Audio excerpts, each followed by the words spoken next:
दुश्मने जां कहते हैं, हम जो इस मुल्क की मिट्टी को भी माँ कहते हैं। आपने खुलकर मोहब्बत नहीं की हमसे, आप भाई नहीं मियाँ कहते हैं। शायरी जगत का एक चमकता सितारा जो आज हमारे बीच नहीं है।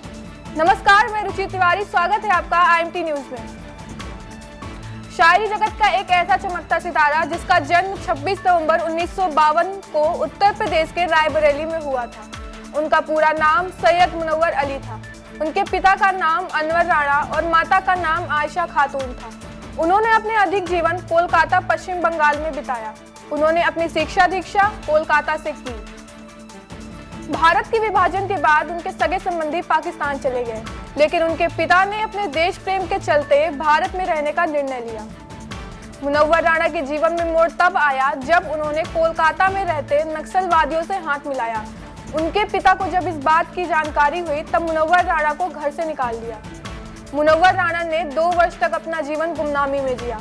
मुनव्वर राणा ने इस बात को स्वीकारते हुए कहा कि उन 2 वर्षों में मैंने अपने असली जीवन के मूल्य को समझा। मुनव्वर राणा जब लखनऊ गए तो उनकी मुलाकात प्रसिद्ध गजल शायर वसी अली से हुई। उनकी छत्रछाया में रहकर मुनव्वर राणा ने कविता लिखनी सीखी। इसके चलते मुनव्वर राणा ने अपनी कविता कौशल का श्रेय वसी अली को दिया। मुनव्वर ने पहली बार दिल्ली में एक मुशायरे में अपनी नज़्मों को गाया।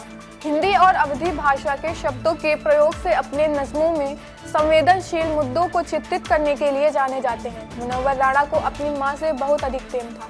उनकी अधिकतर कविताओं में उन्होंने माँ के प्रेम को दर्शाया है, जिसकी एक झलक कुछ यूं है कि मैंने रोते हुए पोंछे थे किसी दिन आंसू, मुद्दतों माँ ने नहीं धोया दुपट्टा अपना। वर्ष 2015 में उन्होंने एक विवादास्पद नज़्म को वक्तव्य किया, लगाया था जो कि पेड़ भक्तों ने कभी वो पेड़ फल देने लग गए, मुबारक हो हिंदुस्तान में अफवाहों से कत्ल होने लग गए, जिसके चलते मुनव्वर राणा को सोशल मीडिया पर कड़ी आलोचनाओं का सामना भी करना पड़ा। हालांकि उन्होंने इस बात से इनकार किया कि मेरे द्वारा ऐसी कोई नज़्म नहीं लिखी गई है और जिसका कोई साक्ष्य भी नहीं है। अक्टूबर 2015 में उन्होंने साहित्य अकादमी पुरस्कार को वापस कर दिया और भविष्य में किसी भी सरकारी पुरस्कार को स्वीकार न करने का वचन दिया।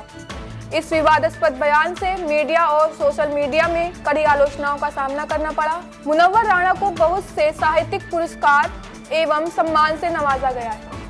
9 जनवरी 2024 को मुनव्वर राणा को हृदय और किडनी संबंधी कुछ समस्याओं के चलते लखनऊ के PGI में भर्ती कराया गया था। 14 जनवरी की रात करीब 11 बजे उन्होंने अपनी आखिरी सांस ली। शायरी जगत का जब भी जिक्र आएगा, मुनव्वर राणा का नाम बड़े सप्रेम से लिया जाएगा। मेरी मुट्ठी से ये बालू सरक जाने को कहती है कि अब ये जिंदगी मुझे भी थक जाने को कहती है। जिसे हम ओढ़ कर निकले थे आगाज़े जवानी में, वो चादर जवानी की अब मसक जाने को कहती है। कहानी जिंदगी की अब क्या सुनाए हाले महफिल को, शक्कर घुलती नहीं और खीर पक जाने को कहती है। मैं अपनी लड़खड़ाहट से परेशान हूँ, मगर मेरी पोती मेरी उंगली पकड़कर दूर तक चलने को कहती है। ये थी मुनव्वर राणा की जिंदगी से जुड़ी कुछ बातें। ऐसे ही और जानकारियों के लिए जुड़े रहिए IIMT न्यूज़ के साथ।